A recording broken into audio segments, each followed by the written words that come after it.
What is going on? Welcome to Ryan and Brian Talk Sports plus Niclarson. As always, we appreciate our sponsors, Sleeper Picks, Pickett Sports. And if you haven't seen, I'm wearing my Dr. J jersey. It's our first show with NBA back, which is really nice because I do think it's a lot more fun to have more sports talk about, especially today. It's Sports Equinox. Yeah, Uh, man. don't tell FIFA Brief Sam that because I saw him on Twitter already complaining about how four major sports and there's MLS playoffs. What about soccer? What about soccer? But there's a lot of sports going on. It was 11 NBA games, 9 NHL games, a World Series game 3, and Monday Night Football. How are you guys doing? Dude, it doesn't get better than this. This is the kind of slate you dream for. So, yeah, I woke up early today in preparation. So, man, I'm ready to roll. I'm excited. I've been waiting all day to figure out which tight end you're going to be playing tonight. So And I already showed my card. So, unfortunate, you ruined all the suspense. well, I'll tell you what, we'll get in there more. But Michael Mayer is getting so much love tonight. But we'll get into that later. But I've seen tickets on him all the time, so I went a little different there. But Yeah. yeah, leave it to me to have like 40 games to bet on tonight, and I found one under that doesn't even matter anymore. So it seems very fitting that I'd find like 4,000 props and then bet an under that doesn't even matter and didn't get voided. So that seems like a fun time. It seems totally like me. Man, that's fucking beautiful. You just love to see it. It's so funny. It's the I was most an idiot. Brian thing I could ever imagine. That's what I'm thinking. That's what I kind of laughed at it, but I know the ticker we have NFL first. We can't go off the ticker as always. So do you want to go right into Monday Night Football? Hell yeah. The Raiders are playing the Lions. Amon St. Brown is playing. The line was 7.5. I think it's 7 now, right? I believe it moved almost in a weird way back to the Raiders. Let me check on FanDuel. Yeah, that's 7 good. even. Good question. 7 even. So the total is 45.5. I don't know. We don't usually talk much about sides and totals. Well, I know the Lions' most public bet of like all time of the season that they have a lot of money on them. But man, I just don't know if I see the Raiders being that great of a football team. I don't know. I don't know if I see that really coming into fruition here. I don't know if you guys have any thoughts. Yeah, I can't choose a side here. If I did, I might even kind of drop my nuts on it and just go Detroit alt spread and just see if they could blow this team out. But that minus or plus 7 is not really doing it for me. I don't really touch too many sides anyway in NFL, but tough to find an angle here. But I could, I guess, see the Lions kind of just shutting shit down at home tonight. But we saw it yesterday with the Cardinals. I mean, if you bet the Cardinals plus 9.5, you win your bet. But like, do you really feel like you won that? Like, do you really feel? Do you really feel like the muffed? First off, Nelson Aguilar on the hands team is an all-time funny thing in my thinking. Time, So dude. that was funny. So you have Nelson Aguilar dropping a onside kick. You get this. You get the 3-point field goal at the end. I feel bad for Ravens minus 9.5 betters, but that's such a weird dead number. So that's the only thing I can see here. I think the Lions are a much better team, but you can maybe get that 10-point game or 9-point game or whatever it is, and then you just get like a meaningless field goal to try to go for the win on an onside kick, and then all of a sudden you lose at a -7. So yeah, that's the only reason. Brutal one. Brutal. Yeah, so I think the Lions are gonna kind of dominate. Do you guys how many props do you guys have in this game? You have one. Nick, you have one. Oh, we all have one. Who wants to go first? Go ahead, Nick. I love Nick's play. Right. I don't even know. Oh, I do know Nick's play, and I hate it. I took like probably the most confusing guy, I would say, through the first third of the year, fourth of the year. Like Gibbs on the Lions, like they trade up to get him, and you're thinking they're probably going to use him crazy receiving, and then Montgomery goes nuts to start the year. So with him out last week, he had 9 catches for 58 yards. I'm going to do a ladder with his receiving yards starting at the base of 24.5 and then running that up to 80. So 24.5 is minus 113, and then 80 is plus 1,200. I don't even want to hear the bet 365 guys because I know they have like 20 yards plus 1,800, so or whatever it is. But if you do have that, I know the lines are better on bet 365. The bet 365 people, I know Quan gets really upset with them. They just always seem to have these crazy odds, so not really sure what's going on there. I don't know, Ryan. Do I also have some echo here? I feel like we were having some Actually, echoes. yeah, you sure do. Yeah. Do Okay. I? You're fine. So I don't know. Maybe it's you. Maybe it's you that has like a double mic or something on because I'm good Your now. your echo is gone now. I think we're all All right, set. Nick, talk for us. Am I good now? All right, we're all good. Perfect. All Yeah, I set. like that. The only thing I didn't like that Nick said was he said the most interesting person the start of the year has been uh Gibbs. I challenge you and I say it's Bijan Robinson, but that's a whole other uh wormhole to go down to. But I do like that. I know Amon St. Brown's playing, which is fine. I just don't know if I see him being this effective. If you like, unlike the NBA where you can just make up injuries, NFL usually the injury reporting is pretty decent. And if you're not sure if you're good to go until 3 hours before the game with like a flu-like symptoms, I kind of buy into that. We saw it with Patrick Mahomes yesterday. It's not easy just to put things aside and start playing football when you're feeling that sick. So I don't know how I feel about him. Honestly, I would probably bet his unders if he comes back anywhere close to that 84.5 we saw earlier in the week, but I doubt we're going to see that again when they show props again. I think it's 79.5 on FanDuel. Is it? So it's not as bad as I thought. Yeah, 80.5.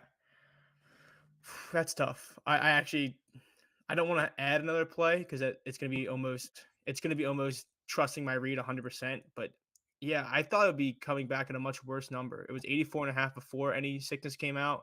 Only dropping 4 yards is not too But bad. yeah, 80.5 now. Damn. Yeah, it's not bad at all. My play kind of factors into that, so I'll kind of just segue it in. By all means. I I mean, we all know it's gonna be a tight end. That seems to be working. I went with Sam Laporta over 44.5 receiving yards, 46.5 a lot of books now because of the news. Happy I got it in. I went a little bit heavier. I went actually 1.2 units, which is super weird, but I didn't want to go a full 1.5 based off flu injury news, but I wanted to get a better number with more juice on it. So I did go over 44.5. Sam Laporta is awesome. Like he's getting Yes, he seven is. targets. He's getting 7 targets a game. I think it's one of those lines where I know everyone likes like positional data, and I know Ryan here has his cheat sheets, which are great. But I think sometimes there's context because like tight ends against the Raiders have done nothing. But if you look at the tight ends they've played, I could maybe name like three of them. No, so Cole McComet had nothing last week. So like games like that with like Komet Literally or some of the nothing. other guys, yeah, he had 0 catches. Hunter Henry had 7 yards. So the per stat, like per game data, is so skewed if you have two shitters from just tight ends that really haven't done much of anything all year. So I don't look too much stock into that. So if you think this Amon St. Brown is not going to be fully healthy, which I don't think he is, Sam Laporta has clearly been the second guy. I mean, like I said, 7 targets a game. He looks awesome. It's really nice to see the Lions have a guy like that. Uh, the Raiders play a lot of cover 1, 2. I mean, a lot of cover 1, 3, and 4. Sam Laporta's target rate in coverage 1 and 3 is 28%. So if you're going to give me that soft middle of the field, I think he's just going to have a lot of space. And despite the Lions maybe having success more on the ground today, at the heart they are a passing team. So I don't think they're going to be a team that's going to throw. I mean, like run like 30 times and try to take advantage of a weak front seven. They like to throw the football. So I think Sam Laporta is in a great spot. Yeah, especially Someone said, yeah, Sam Laporta is what we thought Pitts would be. That's true. Sam Laporta has been awesome. It's been Great. fun to see him come into this offense and be as good as he has been. yeah, he's been a lot of fun. They drafted so well recently, and then it only gets better if Jameson Williams becomes a player, which he very well may. So that offense is gonna be fun for a long time. I'm not sure how long Goff will be there, but he's playing just fine. I mean, it should be another couple And years. So this that this offense is is gonna be a lot of fun for a long time. It's a bad way to think about it, but I mean, in every game this year, he's had at least 36 yards. So one of the reasons like, I know Nick gives me shit for it, but I like betting tight ends, especially ones that have an established role. Just because, like, win or lose, it sounds stupid, but if I have a guy that I can almost look at the trends and be like, this guy's gonna get targets no matter what, and he always hovers around the line, you always feel like you're kind of into it. Because even if he's at say 38 yards and they're up 14, it's 3rd and 9, you're still into it. Where he's going to be around there. It's hard to bank on like a 40-yard catch if a guy has nothing, but if he's around that 44, 45 yards, you're always kind of in that conversation, which is nice. Yeah, I love tight ends, dude. I bet two of them yesterday, both cashed in the I first want half. to So I'm I want to all for clip some that tight one. end. It's a fun clip to have. Love. How could you not love tight ends? Um, All right, you guys hit on the Lions. I have a Raiders prop. So I actually really struggled with this game. There's a lot of looks that I like a lot, which is kind of which complicates things quite a bit. More specifically to the Raiders, Jacoby Myers' target share while Jimmy G is playing is friggin' awesome. It's really attractive. Michael Meyer opened at 21.5, and then prop bet guy and prop bomb both dropped that one. I think it's now worked its way up to like 25.5, which I still like the line, but I couldn't It's find funny. myself committing. That's a bet where it's actually a really good bet, but then you also have everybody else. It's like, oh, Halloween, I'm gonna bet this guy. Like Yeah, that's it's a dangerous game of line movement where you have the sharps and the people that are just think it's funny to both on it. Yeah, for sure. And then Devontae Adams has just been kind of mediocre these last 3 weeks. So, like in a primetime game, it feels semi-appropriate that maybe this is his breakout game. And then Josh Jacobs, I liked his receptions. So, all in all, I just could not pick one. So why not just pick the guy that benefits from all four of these guys? So I went Jimmy G over 22.5 completions. I also like his pass attempts, but his pass attempts went up one on me, and I wasn't really liking that, whereas 22.5 held steady. So, like I said, I struggle a little bit with this one just because I like all of the targets that he has. So let's just pivot to him. The Lions just got cut up by the Ravens. They allowed 75% completion percentage to Lamar. Now they return home in the dome where they allow 65% completion percentage. Opponents are averaging 23.1 completions a game versus the Lions. Jimmy, like I mentioned, his pass attempt prop, it's now up to 35.5.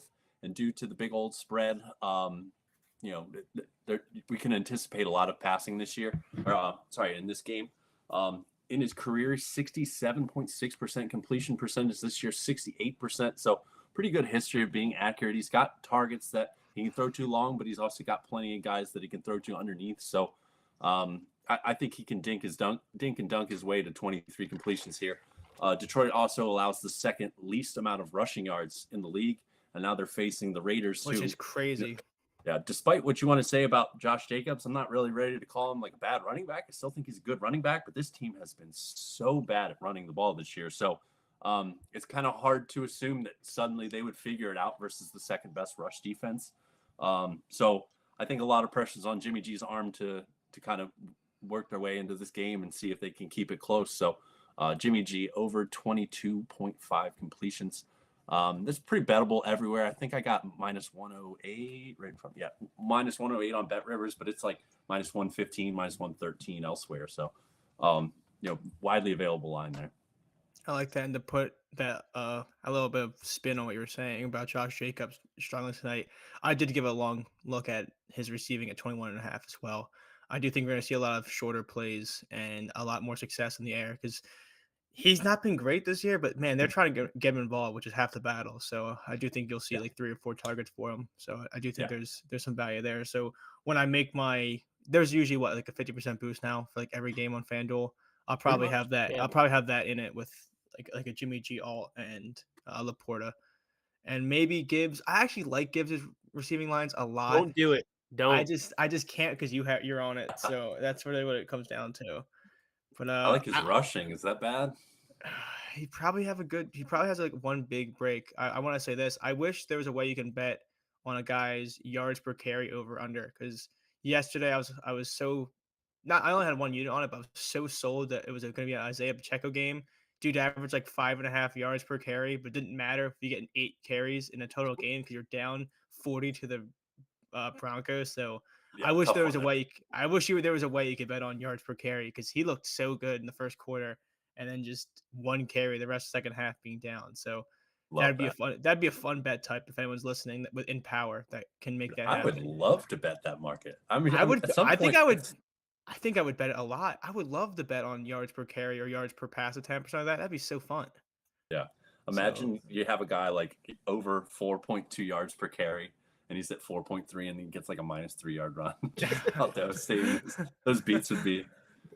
Man, that would be something else. But that would be a fun market. Shout out to people that bet on Pacheco's receiving over, though. I don't know if you saw that. It was a big play. That's what you've done every week. Why did you switch up? I know, but did you see his first 2 catches for minus 10 yards? He it was did a have rough. minus 10 yards after. Yeah, Yeah, it was he a had a rough. long of -4 for a minute Yeah, there. it was, and he still ended with like 3 total. I'm just saying it was a rough one for the people that bet the yards and not the receptions for Pacheco. 3 Yeah. catches for like 3 yards, but yeah.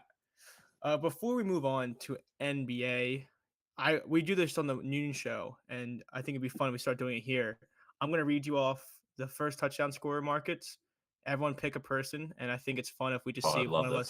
one of us can win. I think it'd be kind of fun if we start tracking it too with the odds and see if I thought we could start doing that this week, where I'm gonna make a spreadsheet of first touchdowns between us three, and I guess we'll do it this way. We'll just do Nick, Ryan, me, and then we'll switch up the order each week, so that way it's kind of fair to see who gets who. Because unless you guys think if we all have to have a different person, right? That's more fun. Yeah, gotta have a different person. Okay, that's Yeah, yeah. We'll still don't do worry, that. I'll find some obscure guy.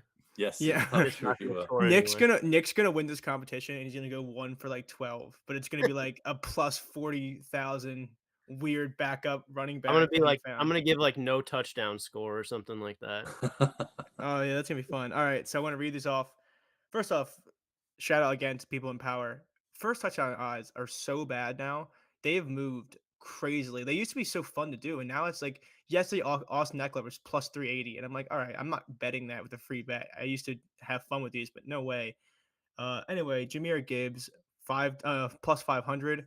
Amon-Ra St. Brown is plus 600. Josh Jacobs plus 750. Sam Laporta is 10-1. Devontae Adams is 11-1. Josh Reynolds 12-1. Craig Reynolds 14-1. Jacoby Myers 16-1. Jameson Williams 16-1 as well. And then we'll go one more. Khalif Raymond's 25-1. So anyone's on the table, I just was reading up to like the 20-1s. Sure.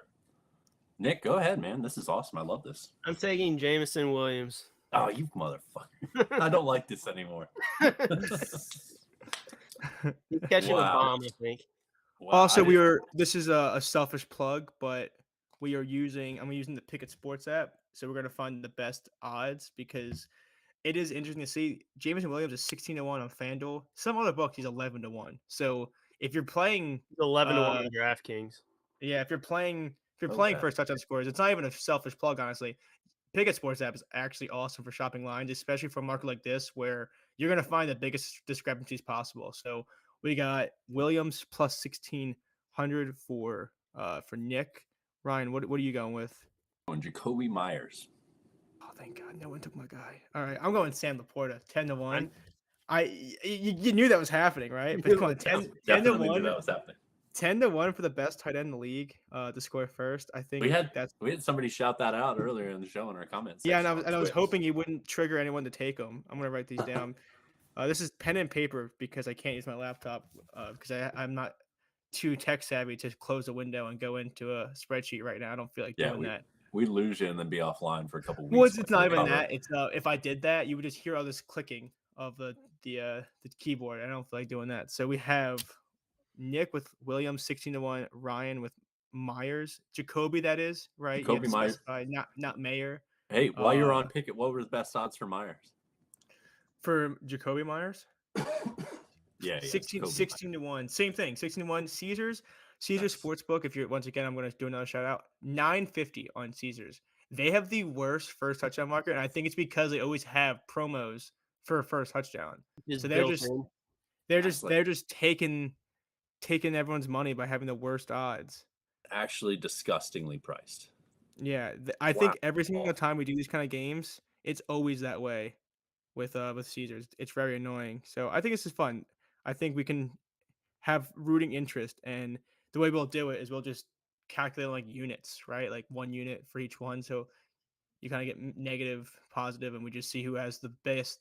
I mean, we're all going to be negative. If mine hit, I was probably going to put 10 units on it though, so it might change.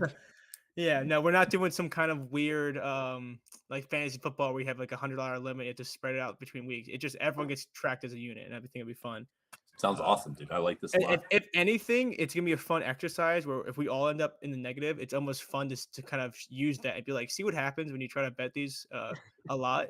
But hopefully we get at least one win each, and it brings us closer. Oh, we got We gotta subscribe. Someone subscribe to us. That's crazy. We do one fun thing and we're already getting subscriptions. That's crazy.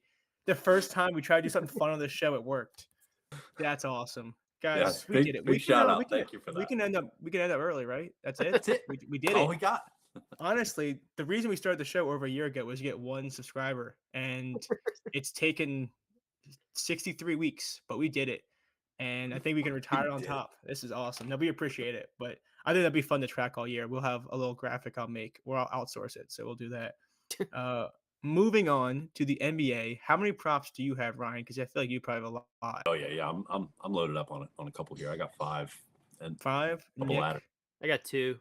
2, and I have 2, almost 3, but it's also almost none because who knows what Kyrie Irving looks like. So Ryan, you start us off with the first ladder because the more things we do for fun, the more things seem to work out in our favor. Yeah, for sure. So, Brian, I'm gonna blow your mind here. I'm gonna blow everybody's mind that's watching. Most people are gonna be disgusted by this. So, we're gonna start with DeAndre fucking Ayton. Oh, don't do that! No, don't do that Too because late? I didn't bet on him, but without Robert Williams, like he's gonna go off, right? Like Yes, he is. but I can't do it. I can't do it. All right, tonight's the night. I'm gonna go ahead. I'm gonna, everybody hates this guy. Everybody's as down as you could possibly be on this guy. I love buying low. So the absolute key, Brian already mentioned. Am I echoing? I think we all are. But are we good on the show? As long as the show's good. Okay. We're not epic on the show. Oh, if we have I'm to good deal now. with it. Yep. Oh, we're I'm good now.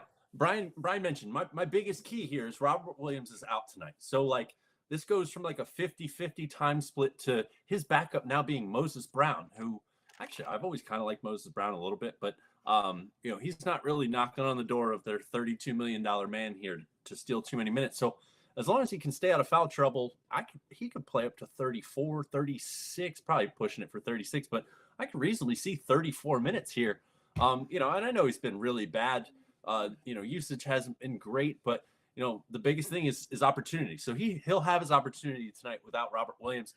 Oh, he also has a beautiful matchup. So Embiid just hit Toronto for 34 and 9. What am I missing here? What the hell's happening? You all right over there? All right, I'm moving on. Can you guys hear me? Yeah, we can. You all right over there? Hold on. well- I knocked my sound all the way down. Hey, what's up, I guys? can hear you, so that's good. All right. No, I was just I flew back in disbelief because I checked the lines and 13.5 points is minus 105. I don't like this at all. Keep going. Sorry. All right. So I think I should back up a little bit because I didn't even tell you what I was playing. So I'm laddering his points plus rebounds on this is on DraftKings. So I took 25 plus points plus rebounds. I went 0.75 there. I took 30 plus points plus rebounds. I went 0.25 there. And then I very lightly sprinkled 35 plus. That's plus 1,100. At least it was at the time that I bet it. I put 0.15 there. So overall, it's 1.15 units risked. Sorry, we'll get back into it. So Embiid just hit him for 34 and 9. Embiid's a bit of a different beast, but still worth mentioning. Vucevic and Drummond combined for 19 and 14. Gobert had 15 and 13, while Karl-Anthony Towns on the side had 19 and 10. So this team's getting caught up by big guys in the paint. They're allowing the second most points per game to center so far. Small sample size. Still worth noting, one of the teams they played was Philly. So obviously they were kind of screwed in that statistic. But they're also allowing over 60 rebounds per game, which is second most in the league. So they're a middle of the pack team in pace. So and Toronto is really good, and Nick Nurse's Toronto was really good. I think this current Toronto team has showed kind of like the same signs as they're really good at getting you to play down to their pace rather than them coming up to your pace. So I think this ends up being a little bit more of a half court game than Portland's really seen so far. So what better guy to throw down to in the paint when it's a half court game and Scoot Henderson's poor guy. I'm about to shit on him. Well, he's shooting 30% from the field, trying to figure out his way in the NBA. Why not kick it down to 8? And there's no Anthony Simons. Shaedon Sharp's been incredible. Malcolm Brogdon's been an awesome 6-man off their bench, but this feels like this is the time. And Toronto's been so bad against bigs, and now Ayton. Once I saw Robert Williams was out, it kind of dawned on me like this is finally the time we're going to get our DeAndre Ayton breakout game. He's set to make $32 or more million over the next 3 years. There's no way Portland's just going to be okay with him averaging whatever he's averaging, 9 points and 7 rebounds or whatever garbage he's put up so far. So DeAndre Ayton, points plus rebounds ladder is my first NBA player today. I'll say this: FanDuel just added the ladders too. His base on FanDuel is 24.5 plus money, plus 100, like even money. I got Double doubles 105. plus 105. I mean, plus 10, double doubles plus 115 as well on what do you call it, on Barstool. I think I'm gonna end up taking the 24.5 PR. I like that, and I do think I can't get shit on it because I haven't bet on him since opening night. He did hit his second game against Orlando. He's still shooting 60%. I know, like I get made fun of as the guy that bets on DeAndre Ayton, but I actually haven't even thought about betting him the last 2 games. But without Williams in this matchup, man, I do think It's time. I think I mean, I'll tell you what, he's rebounding. Even yesterday, he played 21 minutes. Or what is it? Yeah, yesterday against the Sixers, played 21 minutes. I don't know what that was about. It was kind of a blowout. It was kind of, just a bad game overall for that team. But he has 9 rebounds in 21 minutes last game. He had 15 against Orlando, 12 against the Clippers. Even though he was about to foul out, I say this, on the Suns, betting his rebounds is basically like criminal because they just played such a spread out look on defense. On this team, he is like a traditional center. He's playing a lot more under the basket. He's playing a lot more involved near the rim. So I do think the PR is a good move. Plus money.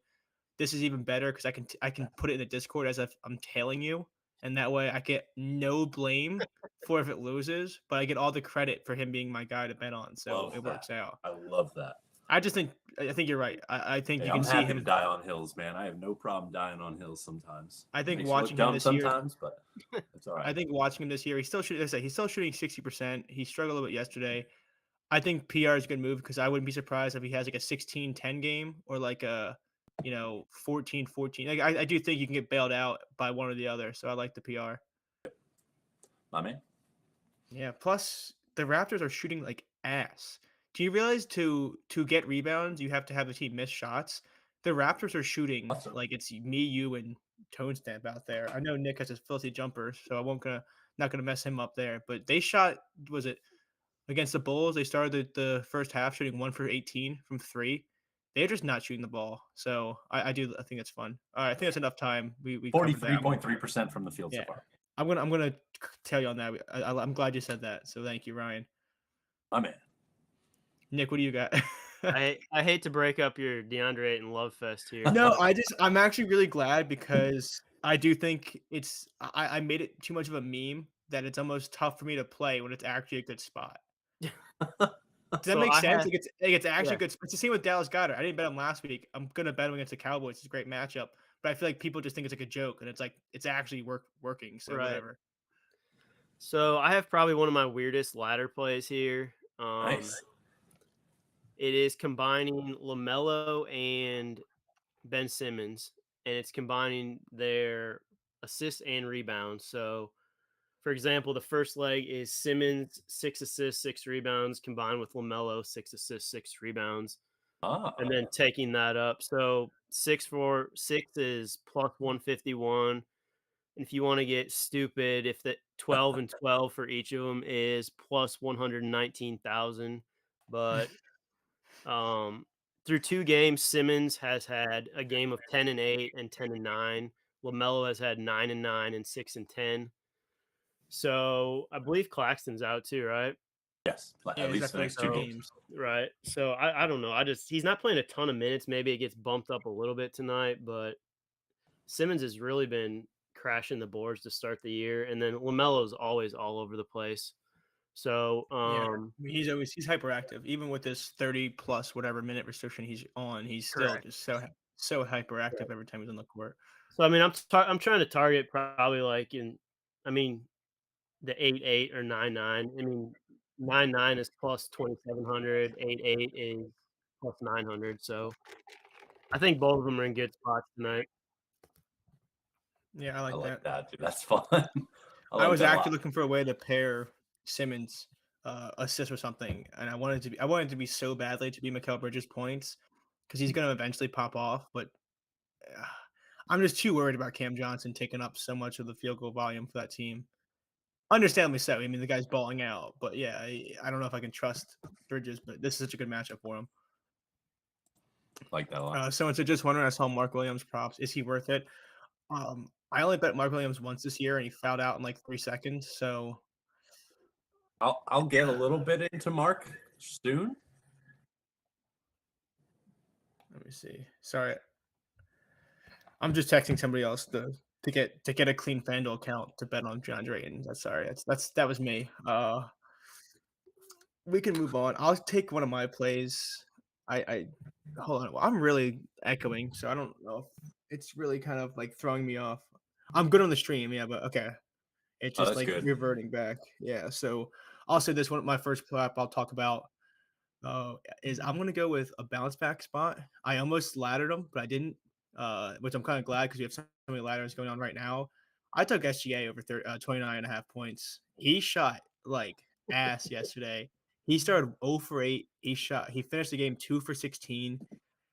The Denver Nuggets, they're a good team. They guard well in the perimeter. The Pistons do not. The only thing the Pistons have is they actually defend the paint well with Durant and some of the other guys. They have so much length, but holy shit, they cannot guard anybody that with speed, power, or a jump shot. I mean, they're allowing 119 points a game overall, and I just think SGA is one of those guys where even though he was shooting 20%, he ended up with 16 field goal attempts. He has the range to put up as many shots as he feels necessary.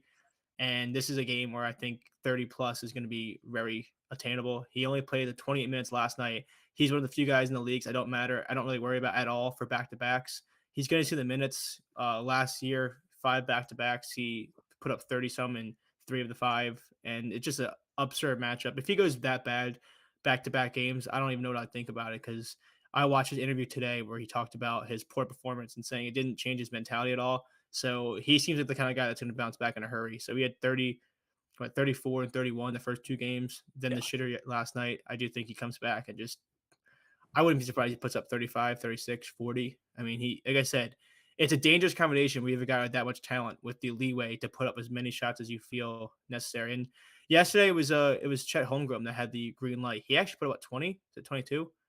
I forget what Holmgren had, but he had a lot. This is not a matchup for Chet.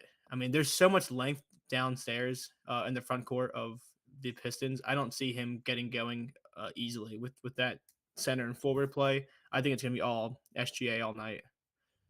All for it. It opened at 28.5, and I think it opened in, and I kind of slept on it for a second. Then it was 29.5 before I could even blink. So I honestly, I was talking to someone about it earlier. I actually like the 29.5 miles from the 5 over the 28 because the 28, I think it opened like minus 128, minus 130.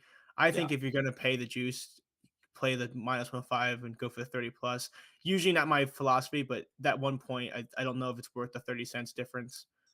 Yep, I agree. That's pretty much why I let it kind of slide at the time, as it was so juiced. But I love SGA tonight for the bounce back. Throw Damian Lillard on that one too. Guys that couldn't shoot yesterday. Not bad at you. Weird game going on in Milwaukee and Miami. That game has a lot of interesting narratives. If you're a narrative better, it feels like could be a Jimmy Butler night, but we'll see. I actually don't have any Jimmy Butler props. Don't mention Jimmy Butler to our friend Will Hill. He was going off on Jimmy Butler for resting 3 games in. Holy hell! Right? He would not stop. It was half the show. He was resting in preparation for this game right here. Honestly, if I had to bet Jimmy, I'd almost just want to bet his threes. This feels like he hasn't even attempted a 3 yet this year, so he's plus 125 for 1. But like this is the spot to go out and start firing. He's just like a weird. He just either plays his regular season mode or he plays his postseason mode where he cares. And I feel like he'll turn on that postseason mode here if he put in the time to come in to training camp emo because they didn't get Dame. It obviously meant something to him. So I feel like there's some motivation here that is actually intriguing enough to bet on. But I haven't yet. But we'll see what happens. However, I have plenty more props. Yeah, let's go through these. I didn't realize we have so much sports to talk about here. It's crazy. Yeah, for sure. All right. I wanted somebody mentioned Mark Williams. I wanted to touch on one of my this is 2 plays, but it kind of in one. I couldn't decide between the 2, so I was pretty content just running both of them. So I went Royce O'Neal and Dorian Finney-Smith on DraftKings, I played them both for 8+ rebounds. They were both plus 300 ish. I like both guys a lot. I think this spot's really interesting. I think Charlotte has a tough decision to make. Do they want to roll out Mark Williams and play big, or we've seen Brandon Miller? He looks like the only rookie that is kind of going crazy lately. It's hard to say Wemby's not playing well, but Miller looks great. Miller's in a good spot because he doesn't have to be the man. There's a lot of guys ahead of him on that team, so he's just able to fit into a nice role. Whereas Scoot kind of has to be that man.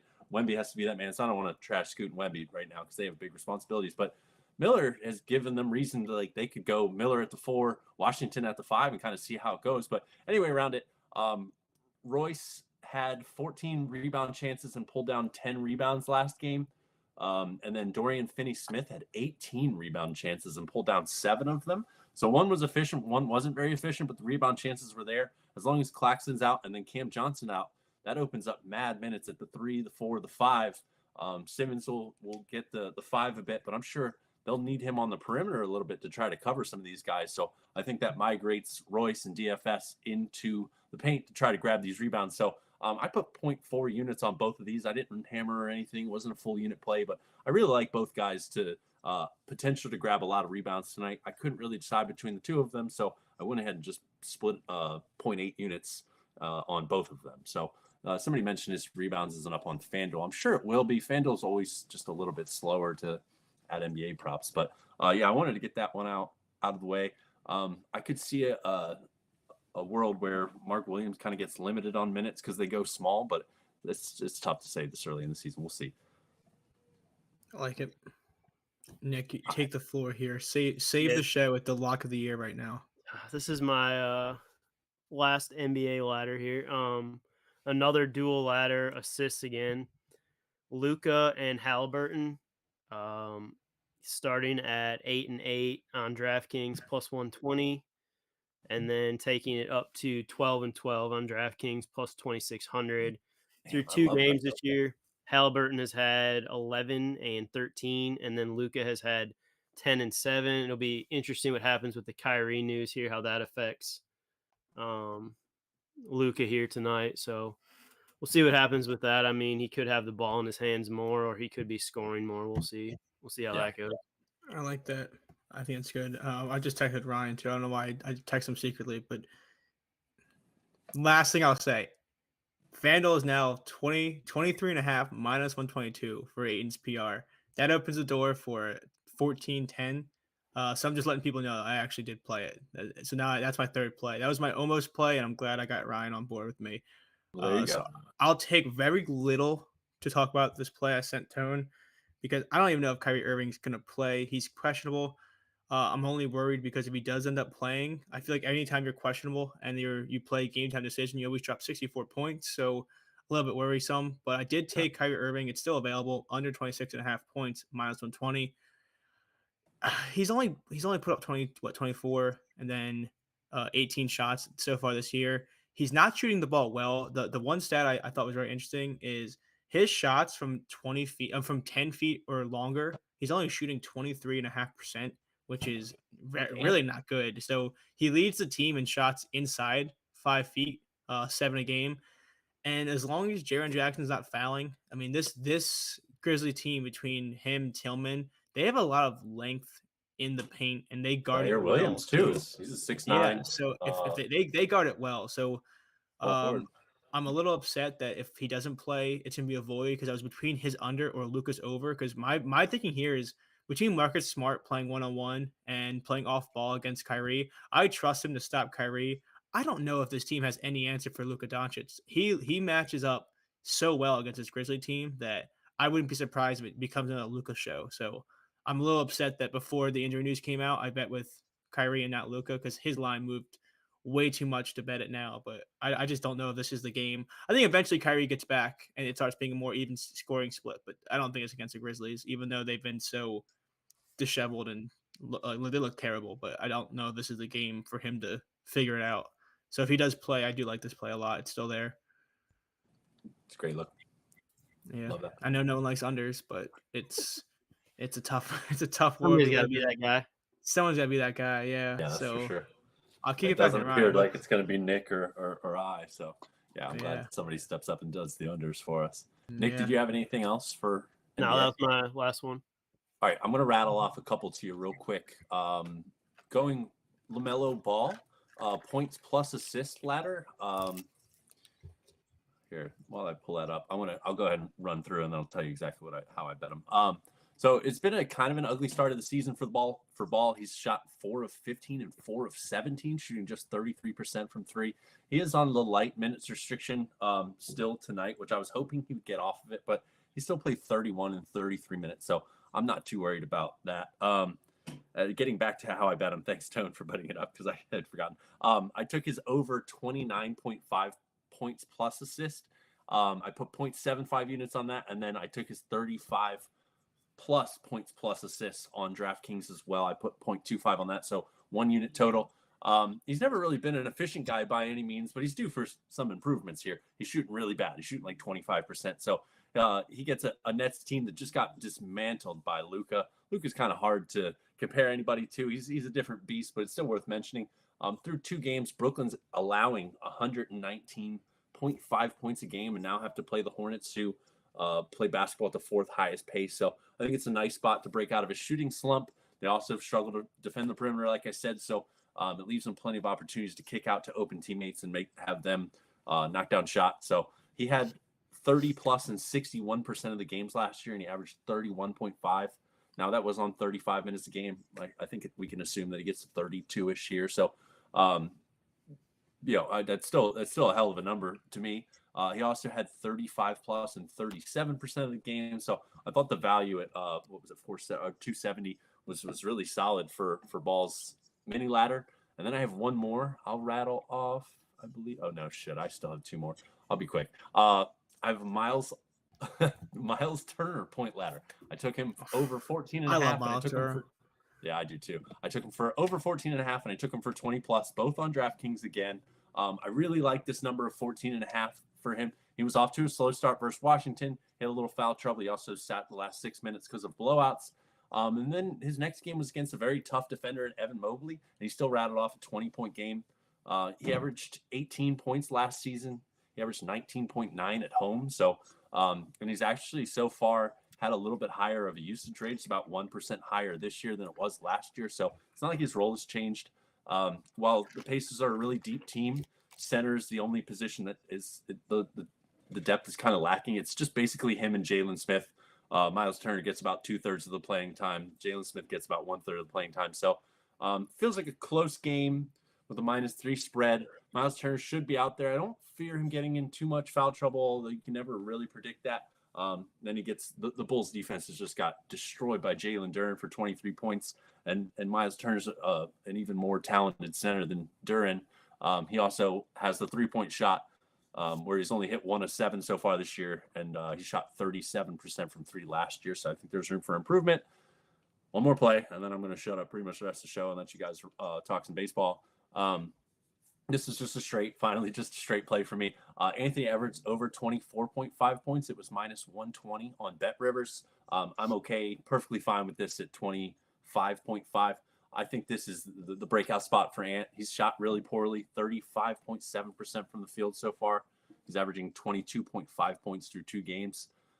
In those 2 games, there was 196 combined points, then 191 combined points versus Toronto and Miami, which are slow-paced, snail defense first kind of teams. Now he gets to go to Atlanta, where he grew up in a game with an over-under of 228.5 against the defense on the second leg of a back-to-back. So I think Anthony Edwards can go crazy here. The ladder value kind of just sucked. That's why I didn't take it. It wasn't really worth it in my opinion. I'll just go with the 1 unit on his over right here.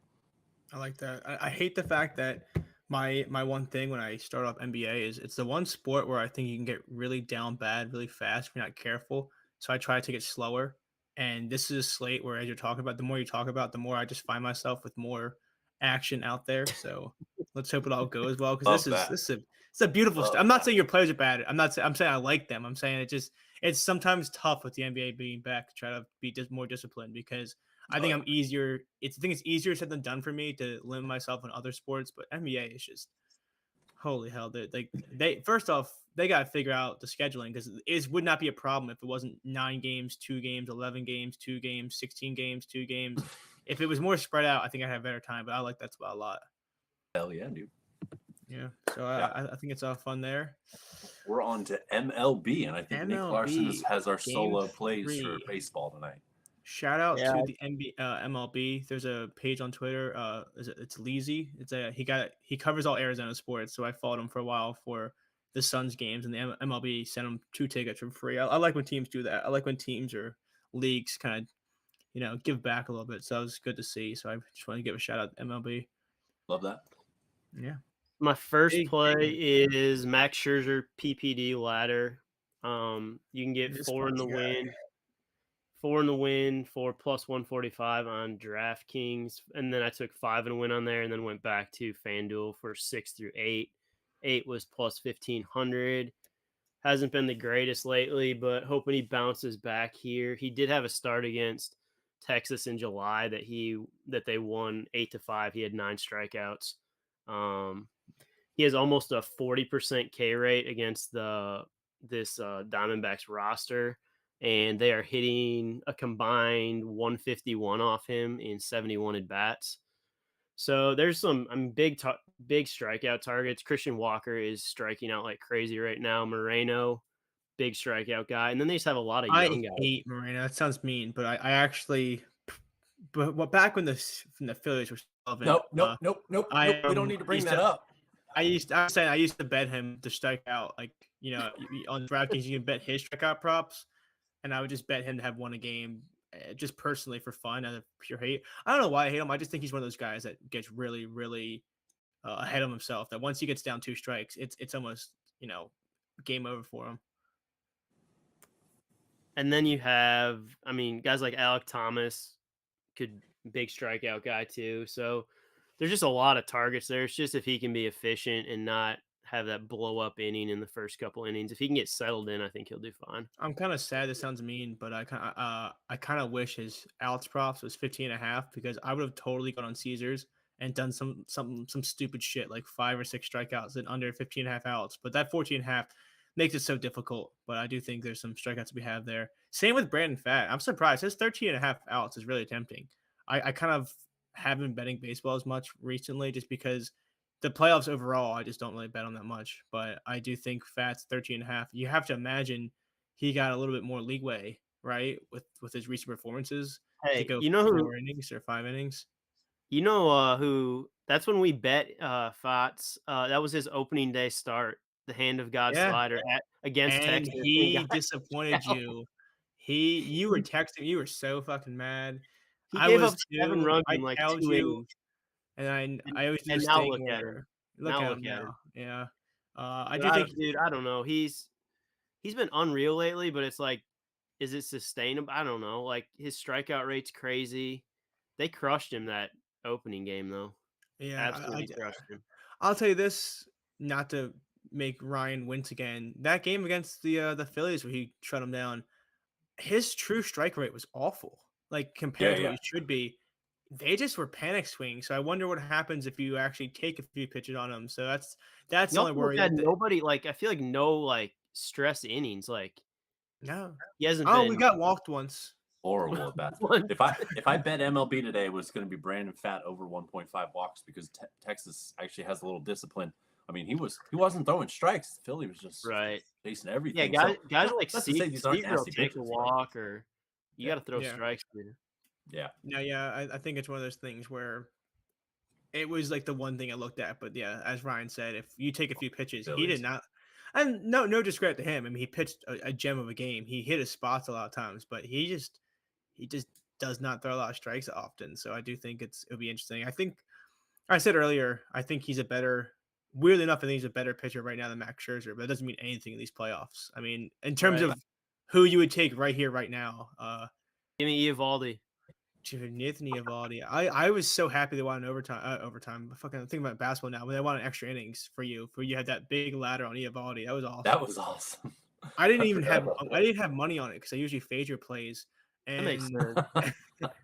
And that walk off, I was like, good for Nick. He got a win this year. I was so Yeah, happy that was for I you. fell asleep. I fell asleep because I was up with the I give you kid. power. I don't know about you. I don't care how tired I am. I have such a hard time falling asleep if I have a play like, especially like that in It play. wasn't intentional. Like I was watching on my iPad. I fell asleep, and then I had like a bunch of text messages. It just said like Corey Seager exclamation.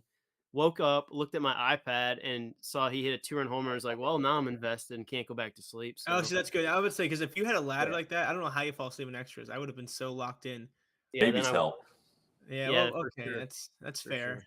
sure. I'm not saying that, Ryan. Jesus, I'm just saying if you have like a multi-unit crazy play in, I think that's so hard to fall asleep with. You fight tooth and nail.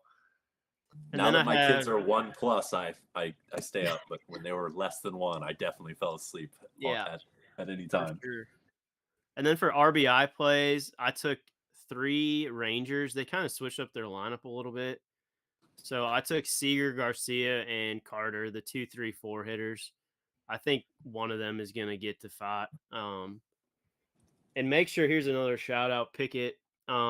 Make sure you line shop these RBIs, especially because I think it was Carter was plus for 1 RBI was plus 180 on Ew. FanDuel, and it was like plus 215 on DraftKings. So there are some I'll say big this: discrepancies. And line shopping is one of those things where it almost helps you be successful longer oh, without for doing sure. anything different. Because if you're a guy that hits 50% of your plays and you're getting it plus 180 or plus 250 or whatever it is, it's like automatically you just become a lot better or more Right. profitable just for that exact reason. Let me So see yeah, those here. are the 2 baseball plays I had. Just the 2, 3, 4 hitters for Texas, and then the Scherzer PPD. So Love it. hopefully there's some runs scored for Texas, or I'm in trouble tonight.